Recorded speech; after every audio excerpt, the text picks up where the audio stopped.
I do have a lot of more questions. They're all about Atlanta. There's about 21 more questions. Okay. I don't know like why you like flew out to the other side of the country just to give me a hard time about my wife and to sit this creepy bisexual black guy next to me to weird me out. I'll give you a hard time. True.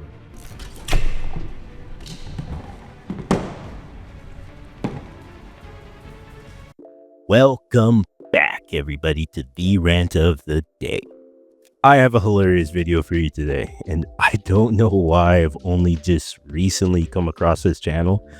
Maybe it's because he doesn't post very often on it, or due to the high risk some of these people he interviews could pose to him. What's going on? What y'all niggas on? I don't even know why he's here. He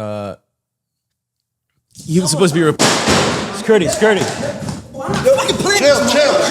But this guy is hilarious. He knows exactly the things his guests don't want to talk about, and basically focuses most of the interview, if not all of it, on those things. This time, his guest was none other than Adam22. And if you're not familiar with Adam22, he's the podcaster, quote unquote, that is now allowing his wife to sleep with known porn stars, you know, all for money and the love of the game, right? Yeah. So yeah, he's a special fellow for sure, to say the least. But anyway, he even had a professional lie detector come on this interview just to test how truthful some of the answers from Adam were, but Adam could not handle it. So without further ado, let's get into the video. In this video, I hired the world's most famous lie detector examiner to hook up Adam22 to reveal whether or not he truly stands by his controversial decisions. As a genuine fan of Adam, my only goal was to invite him on the show and make him laugh. And I was able to do just that, but unfortunately, one particular question changed the whole energy of the room. I wasn't going to put this video out since Adam asked me not to. So enjoy. Welcome back to the Craft Culture Podcast. I'm Cono, the host of this podcast. Today, our guest is the host of the legendary No Jumper podcast, and he is also a pioneer in the hip hop culture, shaping the way we see and hear artists today. Ladies and gentlemen, Adam22. Hello, America. I'm already dying. Right off the bat, we can see the subject matter that's going to be discussed in this interview. Just seeing the title that he put under Adam's name alone is enough to just end the interview right there. I don't know if it's possible for him to ever expunge that title from his reputation, but I guess we'll see in later years. How's everybody doing out there? You make hosting a podcast seem so effortless, so easy. So my question is, what is the one factor that you think that has made No Jumper the podcast it is today?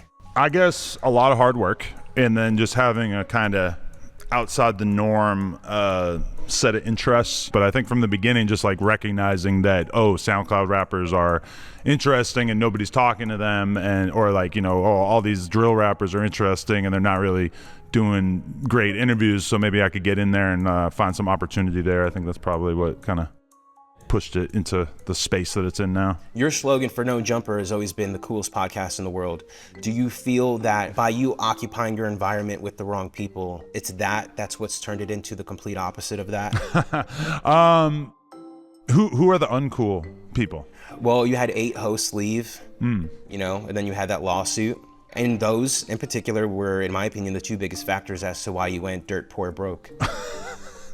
We're not dirt poor broke. That's inaccurate. To be honest, what you said in terms of like taking the position or the platform that I created and then allowing all these other random people to sort of like come on and have a voice on the platform in some ways has kind of like muddied the platform itself, because sometimes when I reach out to interview people, they think that it's all about gang violence because they saw some of the past hosts or whatever getting into, you know, violent altercations on camera.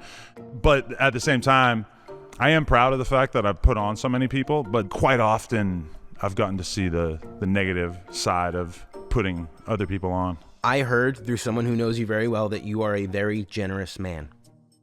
I don't know about that, but okay. You're so generous that you share your wife. I do sometimes for porn. Yeah.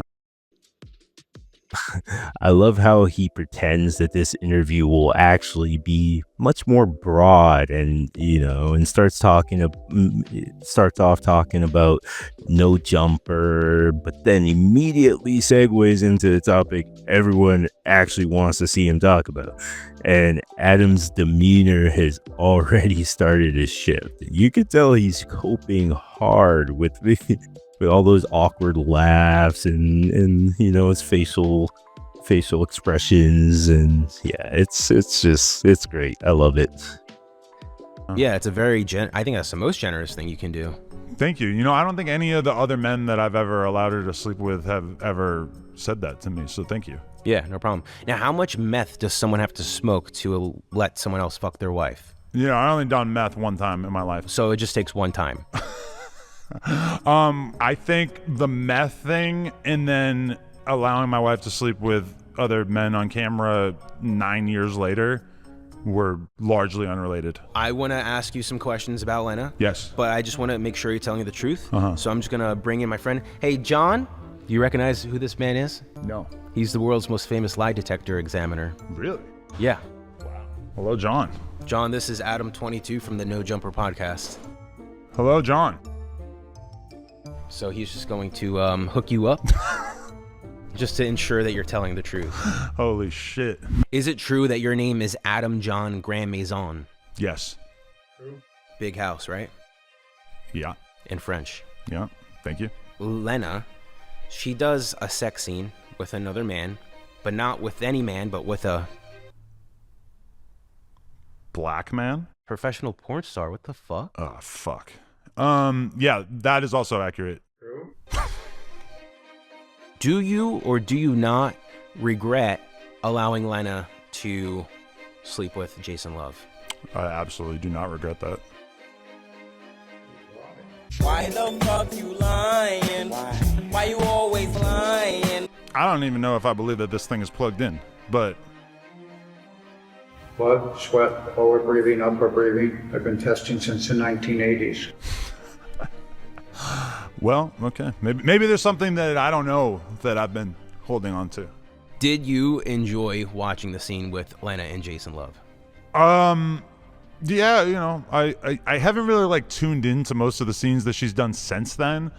Sometimes I'll see the trailer on Twitter and I'll watch the 30-second version, but haven't really cared enough to sit and watch the 40-minute version or whatever.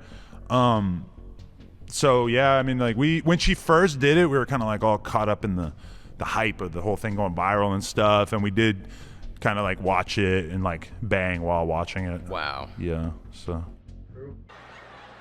Nasty bitch. Oh my goodness, Pro already folded so quick. It's so clear, it makes him so uncomfortable. It's hilarious. What's worse is him pimping out his wife was not something that needed to happen. They were already rich and doing well for themselves, despite the degenerate way they have made a lot of their money thus far. But clout is a hell of a drug. So I guess they felt the need to up the intensity or something. If you know me, you've probably heard me say this, but we really need to make shame great again. I mean, well, at least he's living up to his new nickname, I guess, because it takes a different level of degenerate to want to bang your wife while watching her swallow another man's sailors. I don't know how you could even look at her the same, let alone want to kiss her after watching that, but hey, I guess to each their own, right? I would like to talk to you about now. Can we do that? I don't joke around about that. Fine. Why do you think that the majority of men wouldn't allow their wives to do the types of things that you allow Lena to do? I think we're open-minded. But would you agree that the only thing that's became more open is Lena's clam? Okay. I mean, Or is it something about the word clam? Yeah, her vagina has maintained the majority of the pre-Jason Love tightness. No, I think the only thing that's still tight is the devil's grip on her soul, I would say at this point, right? Her soul has not been in any way affected by her porn career. Is that objectively true? Can we talk about something else? I do have a lot of more questions. They're all about Lena. There's about 21 more questions. Okay.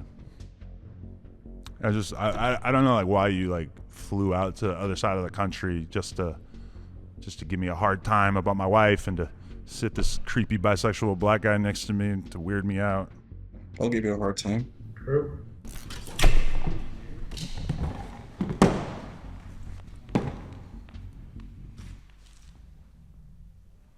You smell like lotion.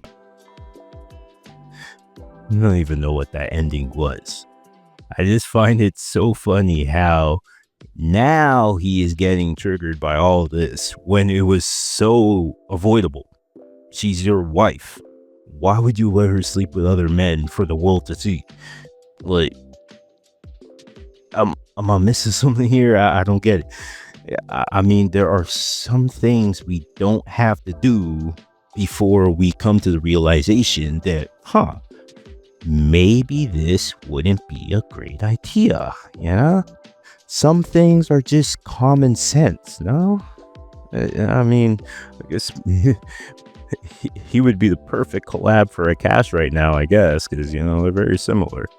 But yeah, now maybe I'm missing something.